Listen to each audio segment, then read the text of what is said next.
अस्सलाम वालेकुम नाजरीन, वेलकम टू नॉलेज पल्स। असर की नमाज के बाद इन लोगों ने तीर अंदाजी की मशक शुरू कर दी, लेकिन ताहर, अब्दुल अजीज और अब्दुल मालिक दरिया के किनारे सैर के लिए चल दिए। सूरज गरूब होने के करीब था और वो खेमे की तरफ लौटने का इरादा कर रहे थे कि दूर से एक सवार सर पर घोड़ा दौड़ाता हुआ आता दिखाई दिया। सवार को करीब आता देखकर अब्दुल अजीज ने कहा, ये कोई औरत मालूम होती है। और ताहर ने अपने दिल में एक खलश सी महसूस की। घोड़ा करीब आने पर यह खलश परेशानी और इस्तराब में तब्दील होने लगी, क्योंकि यह सफिया थी। पेशानी और आंखों के सिवा उसका बाकी चेहरा नकाब में छुपा हुआ था। उसने कुछ फासले पर घोड़ा रोक लिया और तज़बज़ब के आलम में यके बाद दीगरे इन तीनों की तरफ देखने लगी। एक लम्हा तवक्कुफ के बाद उसने घोड़े को चंद कदम आगे बढ़ाया और ताहर पर नजरें गाड़ दी। उसकी आंखें किसी तकलीफदेह एहसास की तर्जुमानी कर रही थीं। लड़की की हिचकिचाहट से मुतासर होकर अब्दुल मालिक ने ताहर से मुखातिब होकर कहा, वो तुमसे कुछ कहना चाहती है, जाओ। ताहर ने आगे बढ़कर सवाल किया, आप मुझसे कुछ कहना चाहती हैं? लड़की ने अपनी तेज तेज सांस पर काबू पाते हुए जवाब दिया, हाँ, मैं आपको ये बताने के लिए आई थी कि कासम आज रात। ताहर ने कदरे तंजिया लहजे में उसका फिक्रा पूरा करते हुए कहा, हमें कत्ल कर डालेगा, लिहाजा हमें बगदाद से 100 कोस दूर निकल जाना चाहिए। मेरे ख्याल में मुझे पहले भी आपसे मुलाकात का शरफ हासिल हो चुका है। सफिया के दिल को एक गहरा झटका सा लगा और उसने कांपती हुई मजरूह आवाज में कहा, मैं आपको बगदाद के हाजिर जवाब नौजवानों से मुख्तलिफ समझती थी। बहरहाल मैं अपना फर्ज पूरा करती हूँ। कासम रात के वक्त 15-20 आदमियों के साथ कश्ती पर यहाँ पर पहुंचकर अचानक आप पर हमला कर देगा। आप यहाँ से चले जाएं या अपनी तफरीह के लिए कोई और जगह मुंतखब कर लें तो इसमें आपकी भलाई है, वरना शायद बगदाद में कोई ये ना पूछेगा कि कौन कत्ल हुआ है और किसने कत्ल किया। ताहर के शकूक यकीन की हद तक पहुंच चुके थे। उसने कहा, आपकी तकलीफ का शुक्रिया। आप कासम से कह दीजिए कि एक अक्लमंद आदमी दोबारा एक गलत हरबा इस्तेमाल नहीं करता। मैं आपको पहले भी यकीन दिला चुका हूं कि मैं उसका दुश्मन बनने की बजाय उसके दोस्त बनने को तरजीह दूंगा, लेकिन मुझे मरगूब करने के लिए जो तरीका वो इख्तियार कर रहा है, इसे हर सलीमल फितरत इंसान बुरा समझेगा।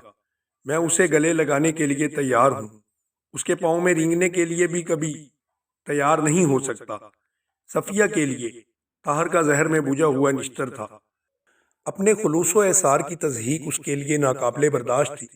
उसने गुस्से से कांपती हुई बुलंद आवाज में कहा, तुम एक वहशी, जाहल और मगरूर बद्दू हो। तुम ये समझते हो कि मुझे कासम ने भेजा है और मैं उसके कहने पर यहाँ आई हूँ। और कल भी तुम मेरे मुताल्लिक ये राय लेकर गए थे कि मैं उसका अल्लाहकार बनी हुई हूँ। मैं तुम्हें मरगूब करने के लिए झूठ बोल रही हूँ। मैंने तुम्हें समझने में गलती की। तुम कासम से मुख्तलिफ नहीं हो। मैं सिर्फ बेवकूफ़ थी। और अब मैं तुम्हें ये कहती हूँ कि तुम रात के वक्त अपने खेमे में चिराग जलाकर आराम से सो जाओ, ताकि कासम को तुम्हें तलाश करने में जरा भी देर ना लगे। सफिया यहाँ तक के हिचकियाँ लेने लगी और ताहर उसके अल्फाज की तलखी से ज्यादा उसकी खूबसूरत आंखों में छलकते हुए आंसुओं से मुतासर हो रहा था। उसने किसी फूल की पंखड़ी पर शबनम के कतरों में वो जाज़बियत न देखी थी जो उसे उसकी पलकों में अटके हुए मोतियों में नजर आ रही थी। उसने सोचा, अगर मैंने इस लड़की के मुताल्लिक गलत राय कायम की हो तो। सफिया ने एक लम्हे के लिए अपनी आंखें आस्तीन में छुपा ली और इसके बाद ताहर पर एक ऐसे नजर डालने के बाद जिसमें गुस्सा भी था और रहम भी, घोड़े की बाग मोड़ ली। लेकिन अब्दुल मालिक जो चंद कदम पर खड़ा ये गुफ्तगू सुनने के बाद एक नतीजे पे पहुंच चुका था, तेजी से आगे बढ़ा और घोड़े की बाग पकड़ते हुए बोला, मुअज़्ज़ज़ खातून, मुझे आपसे हम कलाम होने का हक नहीं, लेकिन ऐसे मौका पर कुछ कहे बगैर नहीं रह सकता। मुझे ये मालूम नहीं कि आप और ताहर एक दूसरे को कब से जानते हैं। बहरहाल आपके आंसू आपके खलूस की शहादत देते हैं। ताहर ने शायद आपको समझने में गलती की है, लेकिन आप इस गलती को नाकाबिले मुआफ़ी न समझिए।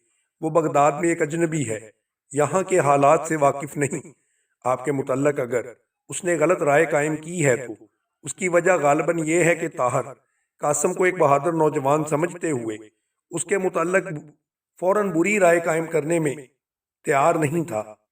اسے یہ معلوم نہیں کہ بغداد کے امراء کی ذہنیت کس قدر گھناؤنی ہے۔ میں قاسم کو جانتا ہوں اور طاہر کی طرف سے معذرت پیش کرتا ہوں۔ آپ کو طاہر کے الفاظ سے یقیناً رنج ہوا ہوگا، لیکن آج رات اگر قاسم کے متعلق اس کی خوش فہمی دور ہو گئی تو اس کے بعد آپ سے اس طرح پیش آنے پر اسے جو ندامت اور افسوس ہوگا شاید آپ اس کا اندازہ بھی نہیں لگا سکتی۔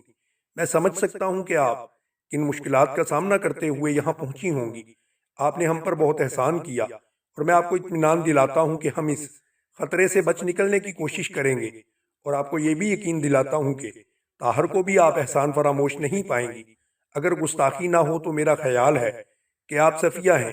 صفیہ نے جواب دیا، ہاں، لیکن آپ کو میرے آنے سے کوئی غلط فہمی ہوئی ہو تو اپنی بیوی سے پوچھ لیں۔ اگر آپ عبد المالک ہیں تو آپ کی بیوی مجھے بہت اچھی طرح سے جانتی ہے۔ عبد المالک نے کہا، آپ اطمینان رکھیے، مجھے آپ کے متعلق کوئی غلط فہمی نہیں ہو سکتی۔ صفیہ کے غصے کی آگ سرد ہو چکی تھی۔ طاہر کو ندامت اور افسوس کی حالت میں سر جھکائے ہوئے دیکھ کر اس نے کہا، جب یہ اپنے طرز عمل پر نادم ہوں گے تو مجھے اپنی سخت کلامی پر بھی افسوس آئے گا۔ پھر میں ایک بار کہتی ہوں کہ قاسم رات کے وقت آئے گا، آپ باخبر رہیں۔ میں یہ بھی جانتی ہوں کہ قاسم کو کوئی نقصان نہ پہنچے۔ آپ وعدہ کیجئے۔ عبد المالک نے کہا، میں وعدہ کرتا ہوں کہ قاسم کے سر کے بال تک بیکا نہیں ہونے پائیں گے۔ طاہر نے گردن اوپر اٹھائی اور کہا، اگر میں ابھی بھی ندامت کا اظہار کر دوں تو آپ مجھے قابل معافی سمجھیں گی؟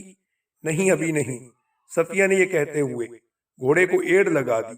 طاہر خفیف سا ہو کر نگاہوں سے اوجھل ہوتے ہوئے گھوڑے کی طرف دیکھ رہا تھا۔ عبد المالک نے اس کے کندھوں پر ہاتھ رکھتے ہوئے کہا، تم اس لڑکی کو جانتے ہو؟ نہیں، طاہر نے جواب دیا۔ میں پوچھ سکتا ہوں کہ اسے پہلی بار تم کب اور کہاں دیکھا تھا؟ کل رات وزیر اعظم کے محل میں۔ لیکن یہ کون ہے؟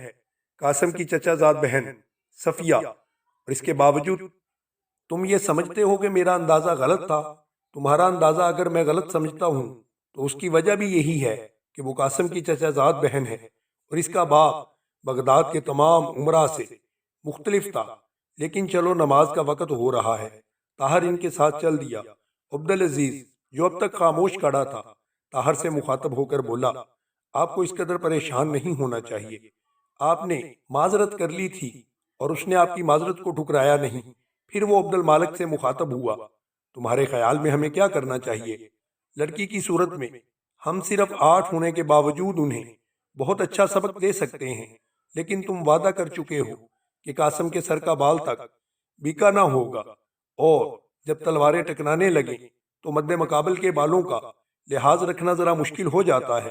عبد المالک نے کہا، میں نے اس کے ساتھ قاسم کی جان کی حفاظت کا وعدہ کیا ہے، یہ وعدہ نہیں کیا کہ اس کے گلے میں پھولوں کا ہار ڈالا جائے گا۔ عبدالعزیز نے کہا، تو ہم اسے آج ایسا سبق دیں گے جو شاید اسے تمام عمر نہیں بھولے گا۔ لیکن تمہیں یقین ہے کہ قاسم رات کے وقت ہی ہم پر حملہ کرے گا؟